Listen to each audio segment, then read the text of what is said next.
అన్నయ్య business trip మీద బ్యాంకాక అబ్బే ఆ ఊరు కాదన్నా ఓపిక ఉండదు వదిన మనిషిలో ఆఫీస్ కోసం అని చెప్పి ట్రిప్ మీద ట్రిప్ వేసి మనిషి నీరసించిపోయాడు వదిన.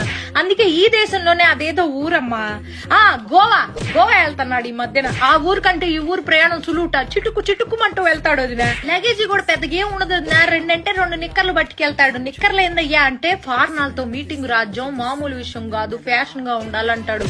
ఫ్యాషన్ అని అల్లాడిపోతా ఉంటాడు మనిషి. ఆ ఊరు వెళ్ళేటప్పటికి ఒక్కసారి కూడా ఫోన్ కలవదు నా. ఎప్పుడు చూసినా స్విచ్ ఆఫ్ అని వస్తుంది. ఏందండి స్విచ్ ఆఫ్ అంటే, రాజ్యం నేను చాలా లోతెట్టు ప్రాంతాల్లో ఉంటా, నాకు ఫోన్ చేయడానికి ప్రయత్నించబాక, మీకోసమేగా ఇదంతా అంటాడు. ఎప్పుడైనా ఫోన్ సిగ్నల్ దొరికి ఏం చేస్తానా అయ్యా అంటే మందు వేసుకుంటున్నా రాజ్యం అంటాడు. మందు కాదయ్యా మందులు వేసుకుంటున్నా అనాలి. పని ధ్యాసలో పడితే ఈ మనిషి ఏం మాట్లాడతాడో తెలియదు, అల్లాడిపోతా ఉంటాడు. నువ్వు నా మొదటి పెళ్ళానివి, నా రెండో పెళ్ళంతో నేనున్నాను ఇప్పుడు గోవాలో అన్నాడు. బీపీ డౌన్ అయిపోయింది వదిన నాకు.